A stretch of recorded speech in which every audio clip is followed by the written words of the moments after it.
Hello guys, welcome to our YouTube channel one shot science, जहां पर हम हर chapter को एक ही वीडियो के अंदर कवर करते हैं। लेकिन आज हमारा जो टॉपिक है वो प्रैक्टिकल वर्क से रिलेटेड है। जैसा कि आपने माइक्रोस्कोप के बारे में सुना ही होगा। माइक्रोस्कोप जो कि एक ऑप्टिकल इंस्ट्रूमेंट होता है जिसकी बायोलॉजी में बहुत ज़्यादा महत्वपूर्ण रोल होता है। तो आज हम उसी के बारे में समझेंगे कि माइक्रोस्कोप किस प्रकार का होता है, उसके कौन कौन से पार्ट होते हैं, क्या क्या पार्टों का क्या क्या फंक्शन होता है। तो शुरू करते हैं। तो देखिए, हमारे पास जो माइक्रोस्कोप है वो कौन सा है, ईसो कंपनी का MM02 माइक्रोस्कोप है। तो जिसमें हमें सबसे पहले मिलती है एक स्लाइड बॉक्स। तो ये हमारा परमानेंट स्लाइडों का एक बॉक्स है जिसमें हमें कितनी लगभग 100 स्लाइडें जो हैं वो प्रिपेयर्ड प्राप्त हुई हैं।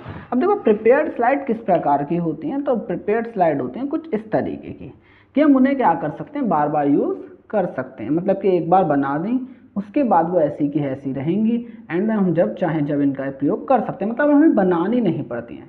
तो देखो, हमें इसमें सबसे पहले जो प्रिपेयर्ड स्लाइड प्राप्त हुई है वो किसकी है, हिस्टोलॉजी की है, स्केलेटल मसल्स का ट्रांसवर्स सेक्शन। जैसा कि आपने क्लास 9 में स्केलेटल मसल्स के बारे में पढ़ा है, तो उन्हीं का ट्रांसवर्स सेक्शन हमारा ये है। अब देखिए, दूसरी स्लाइड की अगर हम बात करें तो दूसरी स्लाइड जो हमें मिली है, तो जैसे कि दूसरी स्लाइड हमें मिली है फंगी, जो कि ईस्ट सेल वाली। तो फंगी, ईस्ट सेल, फंगी जैसा कि आपको पता होगा मशरूम जो होती है वो एक प्रकार की फंगी है।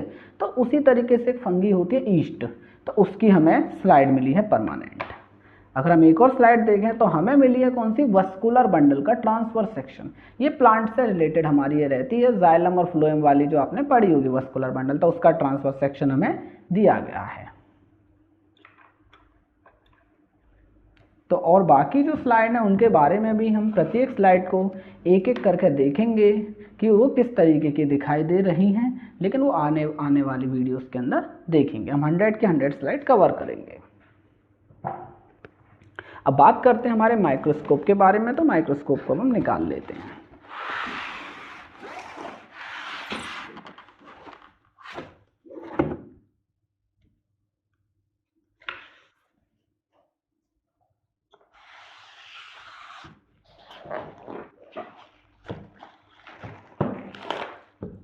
तो देखिए, ये है हमारा माइक्रोस्कोप।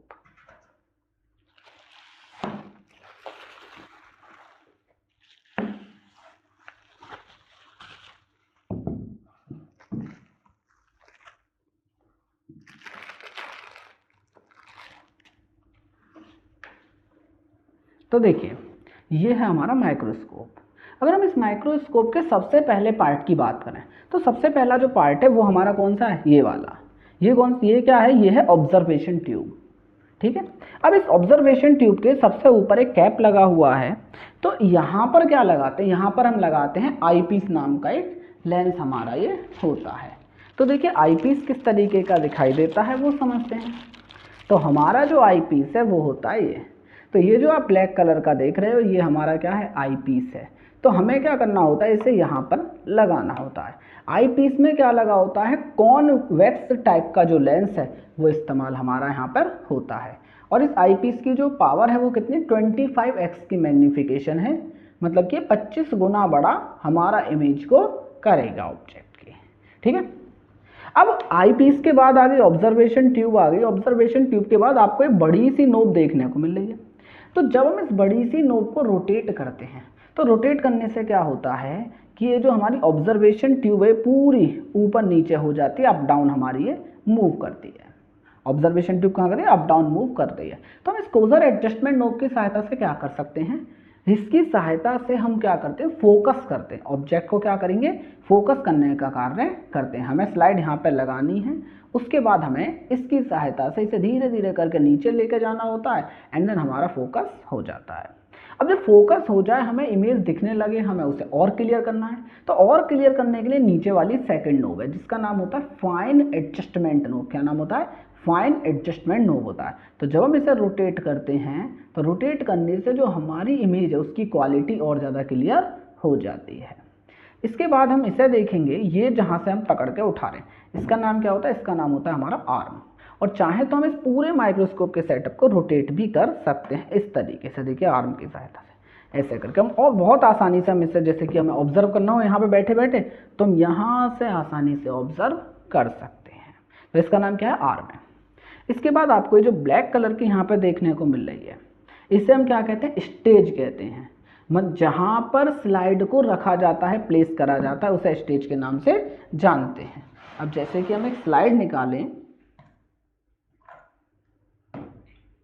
तो हमने ये स्लाइड निकाली, तो हम क्या करेंगे, इस स्लाइड को यहाँ पे प्लेस करते हैं, स्टेज पे रखते हैं। अब ये जो चीज़ है ये है मैकेनिकल स्टेज, ये वाली जो चीज़ है इसका नाम क्या है, मैकेनिकल स्टेज। अब हम इसकी सहायता से स्लाइड को हम क्या करेंगे, इस तरीके से सेंटर में लाने की कोशिश करते हैं, पूरे एकदम स्थान पे ये हम ले आए, तो इसका नाम क्या है, मैकेनिकल स्टेज हमारा ये होता है। उसके बाद ये जो आगे को देखने को मिला, इसका नाम है नोज। नोज में लगे हुए हैं ऑब्जेक्टिव लेंस। अब इन्हें ऑब्जेक्टिव लेंस क्यों करें, और क्योंकि ये ऑब्जेक्ट की तरफ है, और इसमें भी कौन से होते हैं, कॉन्वेक्स टाइप के ही लेंस लगे हुए होते हैं। अब जैसा कि आप सबसे पहले देखोगे, जो येलो का लाइन वाला है ये सबसे छोटा है, ये हमारा 10x पावर का लेंस है। अगला ये जो ब्लू वाला है 45x का है, और ये जो ब्लैक वाला लेंस है ये है 100x का। 100x का जो लेंस होता है वो ऑयल के साथ वर्क करता है। अब देखिए, हमें जब भी फोकस करना हो तो याद रखो, सबसे पहले सबसे कम पावर वाला जो हमारा ऑब्जेक्टिव होता है उसे हमें सेट करना होता है, याद रखिएगा। अब देखिए कितना बड़ी इमेज बनेगी भाई, ये कितना था 25x, ये कितना 100x, दोनों की मल्टीप्लाई कर दो, 25 इंटू सॉरी ये था हमारा 10x, तो 25 इंटू 10 कितना हो गया 250। मीन्स हमारे को जो इमेज है वो कितने गुना बड़ी दिखाई देगी, 250 टाइम्स बिगर दिखाई देती है ऑब्जेक्ट के साइज से। ठीक है, अब नेक्स्ट इसके बाद बात करें नीचे की तरफ, हम आते हैं माइक्रोस्कोप में। तो ये, तो अब देखिए आपको यहाँ पे एक चीज़ देखने को मिल रही है, तो मिल रही है ये, तो ये क्या चीज़ है, ये हमारा होता है कंडेंसर विद आइरिस डायाफ्राम। तो अब जरा इसमें ध्यान से देखेंगे, तो जब हम इसे इस तरीके से करते हैं देन हमारा ये बंद हो गया, एंड देन फिर हम इसे इस तरीके से करेंगे तो खुल जाता है। तो ये क्या चीज़ है, इसकी सहायता से हम क्या कर सकते हैं, इसकी सहायता से हम लाइट जो है भाई कितनी लाइट हमारे को भेजनी है, मीन्स अमाउंट ऑफ लाइट को क्या कर सकते हैं, इसकी मदद से कंट्रोल करते हैं।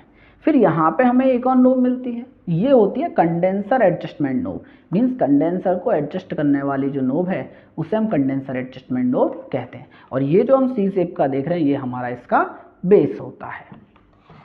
अब इसके बाद बात करें, देखो जब हमें लाइट की भी आवश्यकता होती है, अब जब हम माइक्रोस्कोप की सहायता से ऑब्जर्व करते हैं तो हमें क्या चाहिए, लाइट।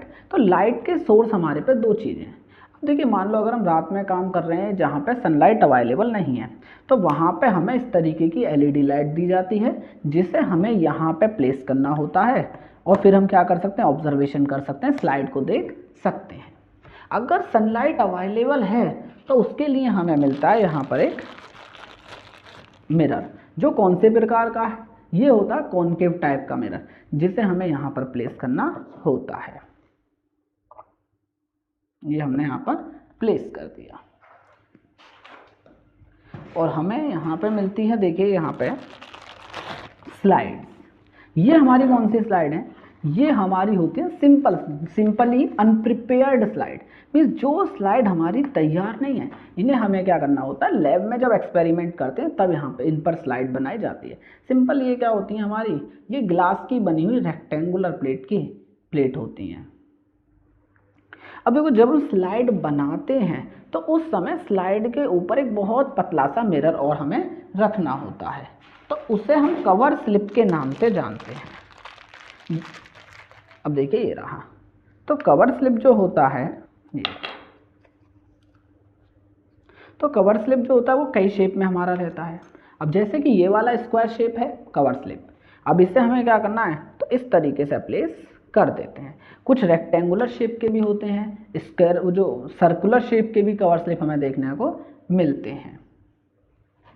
तो लगभग हमारे को जो चाहिए वो यही एसेसरीज की आवश्यकता होती है नॉर्मली हमारे एक्सपेरिमेंट करने के लिए अप टू 12th क्लास के करीब तक। तो माइक्रोस्कोप के जो डिफरेंट हमारे पार्ट्स हैं, उन पार्टों का क्या क्या फंक्शन है वो सभी आप समझ चुके होंगे।